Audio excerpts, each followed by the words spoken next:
Welcome to the Content Magazine podcast, conversations with Silicon Valley's creatives. I'm Daniel Garcia, your host and the cultivator of Content Magazine published by SV Creates.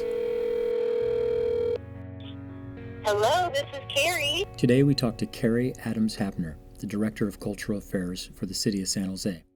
Hi, Kerry. This is Daniel. Welcome to the Content Podcast. How are you doing with the sheltering in, working from home life? You know, it is our new normal. I think I've had a lot of insights about myself and about my work, but I will say it is a very busy time here over at my humble abode. Yeah. So I imagine your son is there with you, and so is your husband, right? You're all hunkered down? Yes, so I have a son, Adam, who's 10 years old. He's in fourth grade, and so he is now homeschooling. He's at San Jose Unified, and so his class talks every day on a Zoom call at 11, and then he has his assignments that he has to get done on a daily basis and then throughout the week. So it's really been an interesting exercise in, taking initiative of your daily schedule at a time when kids are so used to being so structured. Yeah. And then my husband, he works in the financial industry. He works for TechCU, which is a credit union, and he manages the direct and indirect lending. So he's actually in the office for half the day. And so we're kind of trading off. I tend to be more hands-on in the morning, and then in the afternoon my days are filled with Zooming and podcasting and Trelloing and all these new Slacking and all these new platforms I've learned in the last 2 weeks. So, we're all learning and adapting, but we're hanging in there. Thank you. Yeah, well, good. That's good. Yeah, I really wanted to talk to you because, you're kind of in an interesting... Well, why don't you first say who you are and what you do, and then I'll ask you my thought-provoking question. Well, thanks. Well, first, I just want to say thank you. You're just such a great leader in the city of San Jose in our area, and it's just always so nice to connect with you. Well, thank you. So my name is Kerry Adams Hapner, and I'm the Director of Cultural Affairs for the City of San Jose. That's what I do in my work professional life. I'm also a Deputy Director of Economic Development, and I've been with the City of San Jose for about 12 years now. I'm a native of San Jose. I was born here, raised here, and then I moved away to Southern California for 2 decades. I was in the LA County area, and then moved back for this work. Yeah. I've just taken on a new job, though, during COVID-19. Oh, really? And I am now it's a new Emergency Operations Center assignment. Okay. So I am now the nonprofit local assistance task force unit lead. Okay, and so what does that mean? Yeah. So what that means is essentially... So the Emergency Operations Center, when it gets activated, whether it's, a flood or an earthquake or a pandemic, you organize a whole new structure within the city organization, and it kind of takes this superstructure, it creates its own, almost like a paramilitary-like organization, right? So now I have a whole new reporting structure. Okay. And because as city employees, we're basically all public servants. So we are being redeployed to be emergency responders. So there's a lot of people that are coming together to perform new responsibilities and new roles during this time. Okay. And because this pandemic is so unique and different, it has a whole different type of community need and economic injury that we need to be responsive to. So this is the first time that we've created this type of structure within the EOC, which I'm heading up, which is really essentially how do we help serve our nonprofits. and our nonprofits being everything from arts and culture to social service agencies. I mean, there's a whole range of the different types of nonprofits that serve this community that provide really critical services. So we want to ensure our goal within this work is to make sure that they're resilient and sustainable, so that when we get through the end of this, crisis, that we're all able to be sustainable. Yeah. And survive. So that's what I've been doing it. So it's been a busy time over here. So it's kind of like a startup. I'm in a emergency response startup mode. Yeah. Well, that's what I was going to ask you, and that was I really wanted to talk to you about, because you're in charge of the Office of Cultural Affairs, and I was just really kind of curious in the role of government with the arts and culture. What did this pandemic and kind of like the shutdown mean for you in your position? So, what would that be? Is that obviously it's they've changed your role a little bit during this time, but from your Office of Cultural Affairs Director hat, what would you say you're thinking about or acting upon? Yeah, thank you for asking. A couple of different things come to mind. First and foremost, our arts and culture sector is really what I would describe as being on the front lines of this crisis. I mean, they were amongst the nonprofits that were first impacted. Yeah. And that was because of the county health department's orders around the cancellation of mass gatherings. Yeah. And it started at 1,000, and then it quickly went down to 100, and now it's I think it's 10. And so immediately, we had major organizations that could not do their performances and theaters. Actually, even CineQuest was going on at that time and had to postpone their second week, right? That's right. So halfway through their major film festival that brings people from all over the world, filmmakers, creatives, film lovers, they had to cancel. And and that was what they had to do. I mean, that was the publicly responsible thing to do. And so we recognized that there were a lot of difficult actions that had to be taken in order to, quote unquote, bend that curve. And so immediately organizations that are reliant on earned revenue through ticket sales or things like that, they had to cancel. Yeah.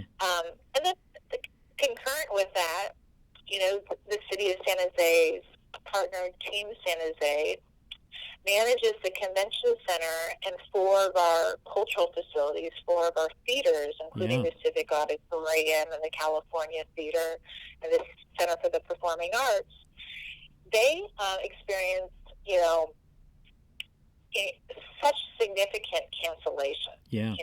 Facebook, worldwide, Apple annual Worldwide Developers Conference, among so many more.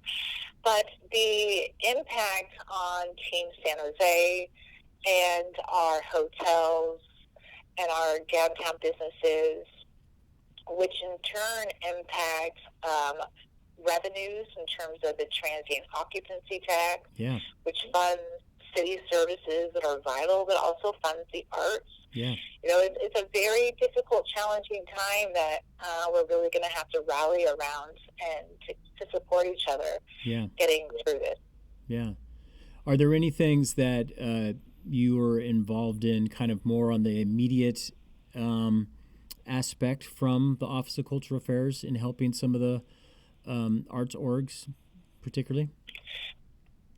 Yes. So right now we're our team is working with our grantees, our current existing portfolio of grantees, to ask them, how are you being impacted? Does this change the scope of your work to what's been funded already? Yeah. Do you need to cancel? Do you need to postpone? Did you spend a lot of time planning events?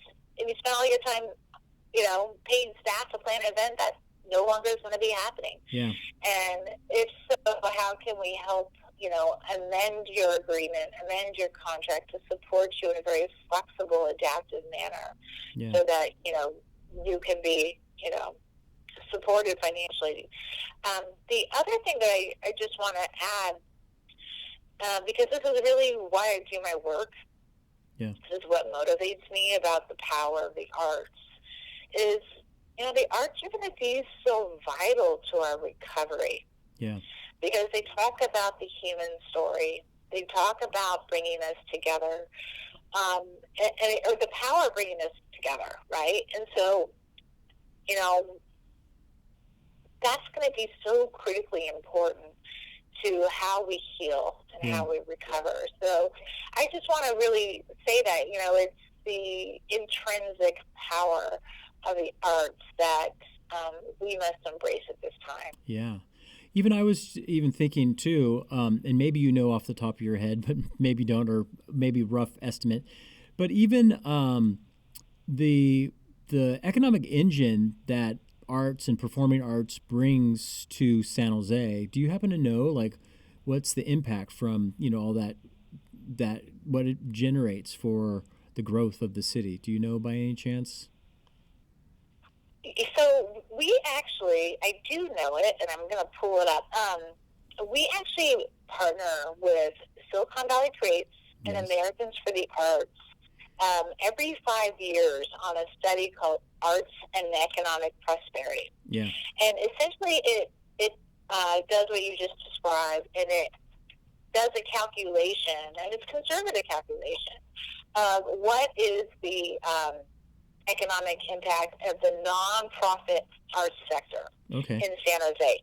And the reason why I keep saying it's, I'm pulling it up as we're speaking. Yeah, no problem. It's conservative. It's because it doesn't take into consideration the economic impact of,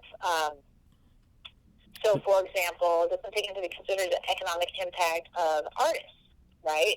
Yeah. Or arts-based businesses.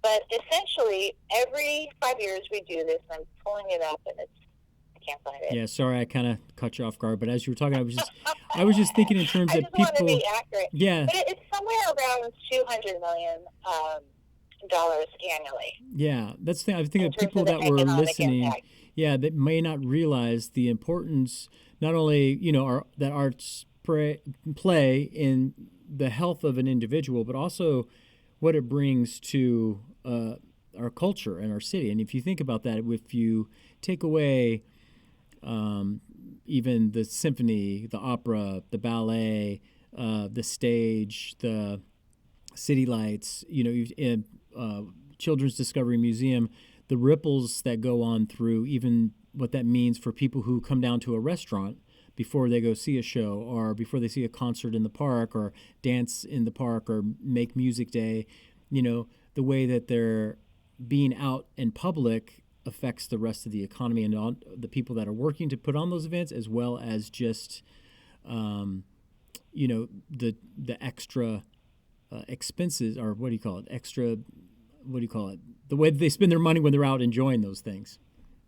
I don't think exactly the expenditures. There's the direct and indirect spending. Exactly. Yes. And it's actually, as you were talking, I pulled up, it's $191 million annually, and this is from a couple years ago. Yeah. So we're going to be doing this again in a year to update this. Yeah. And also, the nonprofit arts sector supports about 4,300 jobs. Yeah. Yeah. So I call this work.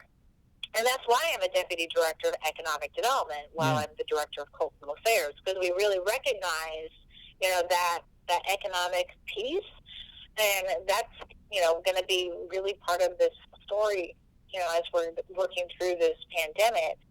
But I look at my work as being at this really interesting nexus of cultural development, meaning arts and culture. Yeah. And all those different disciplines. Community development, which is about how do you bring people together? How do you tell that human story? How are you fostering cross-cultural understanding? And then economic development. And how are you helping to promote a vital cycle of economic success? Yeah. Right? So people are more prosperous and they have more money to reinvest back into, quality of life. Yeah. So it's a really interesting, connection of these different, like, concentric circles when I think about it. Yeah. Yeah. Totally. So with this new kind of position, or the restructuring for during the pandemic and other things, and sheltering at home and all that, what's something that you've kind of learned kind of about yourself? What's something that's kind of been you've experienced that kind of like has taught you something fresh in this last few weeks? Thank you for that. A couple of different thoughts. I mean, one, I saw my mom maybe a week and a half ago, and I didn't tell her this, but what was so hard for me about it, because we don't live in the same household. I just wanted to give her a huge hug, and I couldn't. It was kind of heartbreaking.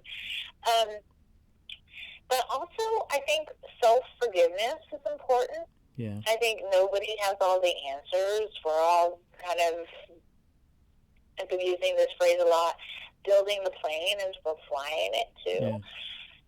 I think also for me, I'm talking about this other concept that I learned during the Great Recession, and it's a word called VUCA, right? You have these VUCA moments. How do you spell that?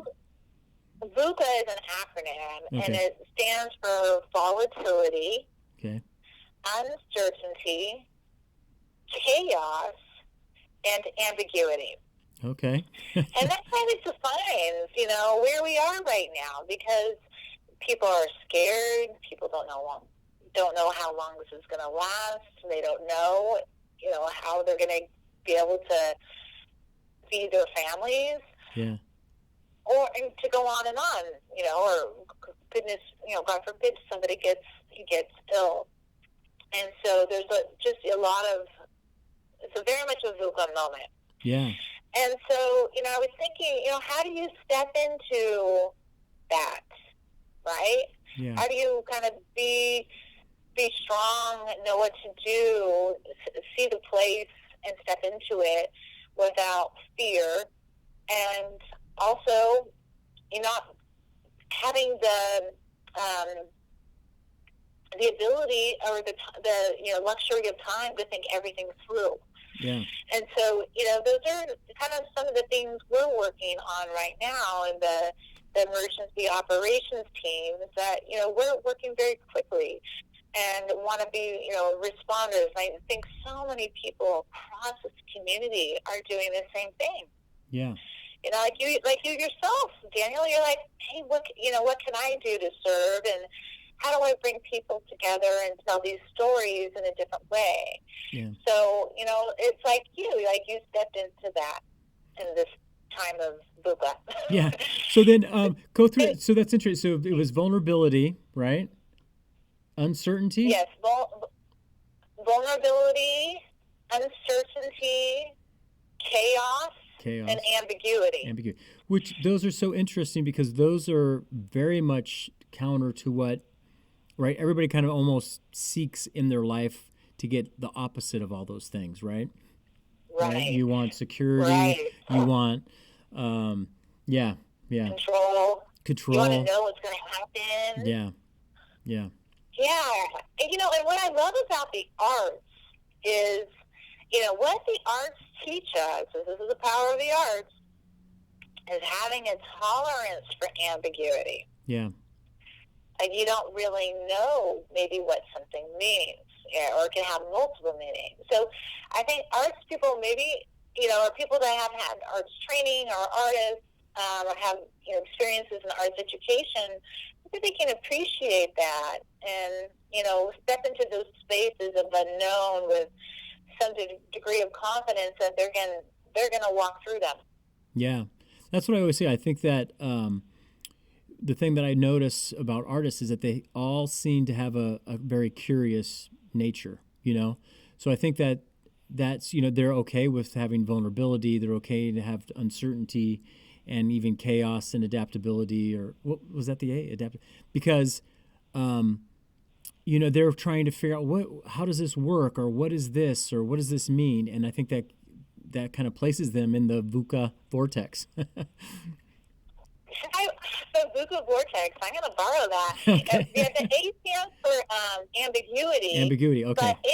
But in the VUCA vortex, you have to have adaptability. Yeah.